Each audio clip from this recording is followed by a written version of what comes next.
I'm Bill Jeffery. I'm an adjunct lecturer in maritime archaeology with Flinders University. And which sessions did you? I chaired the session on World War II underwater cultural heritage in the Asia Pacific region. I helped co-chair a session on sustainable development and museums associated with underwater cultural heritage. And why did you choose to organize these sessions, and what did you hope to get out of them? Well, I was asked to chair, but I was really keen to be involved. I've done a lot of work on underwater cultural heritage for World War II, and it's a very important area. I mean, it was a big event in world history. There's a lot of sites in the Pacific, particularly 3,800 shipwrecks, as well as hundreds of thousands of land-based sites. From a World War II session, we wanted to sort of look at I guess the tangible link to people, so the intangible part of it. We wanted to look at the information that it could provide about historical events. It was the first time really a war where ship fighting at sea was fought by ships that weren't inside of each other, were fought by aircraft. And so aircraft has now come part of an important part of underwater cultural heritage. So there was talks about that. Plus we had a terrific talk about the use of some latest gear, some latest geophysics work, and it was terrific.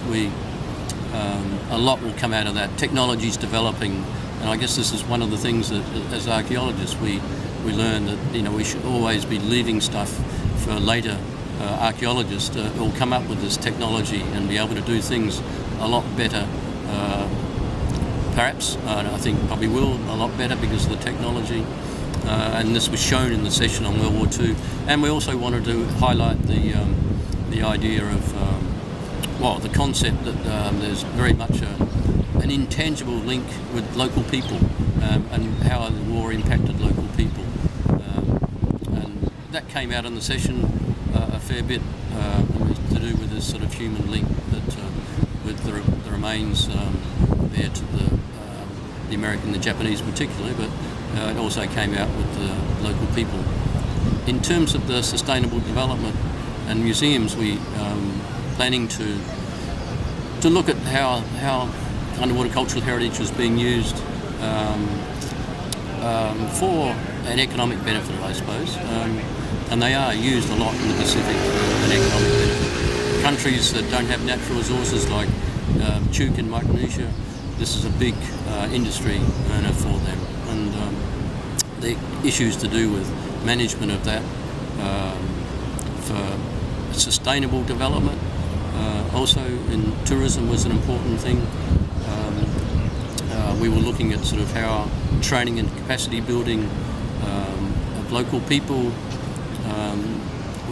is a very good thing, but how sometimes it's not actually that sustainable because of changes in the bureaucracy. That happens all around the world anyway, but it was shown that it was happening a bit in the Pacific, and we need to sort of probably look at it a little bit differently, or some additional things.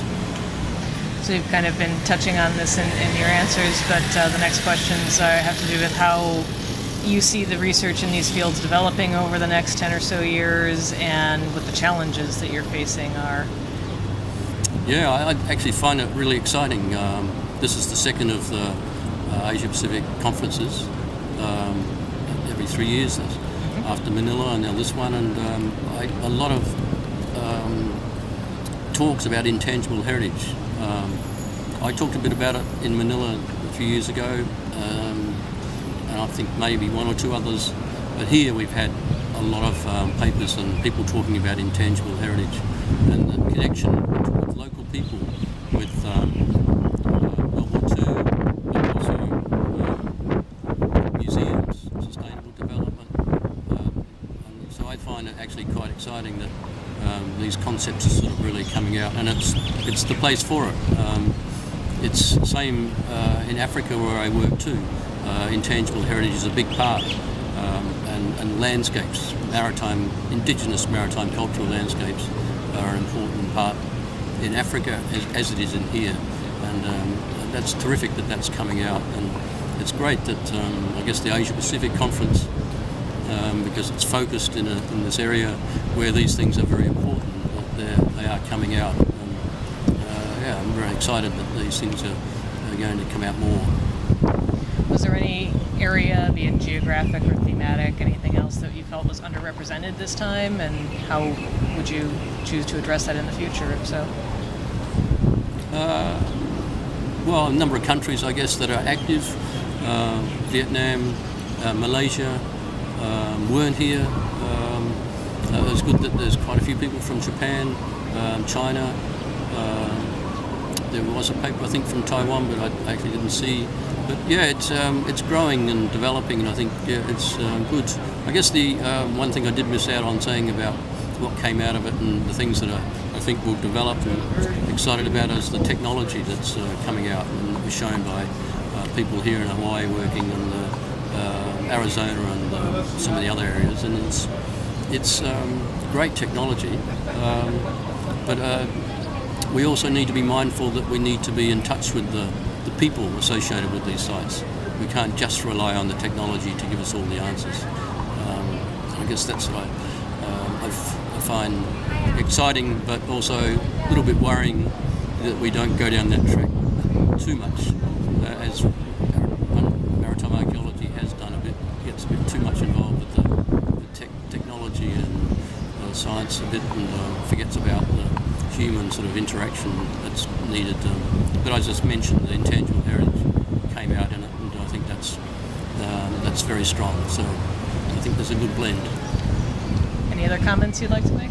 No, it's been good. It's been great. Good fun talking to lots of different people. Yeah. Great. Thank you very much. Thank you.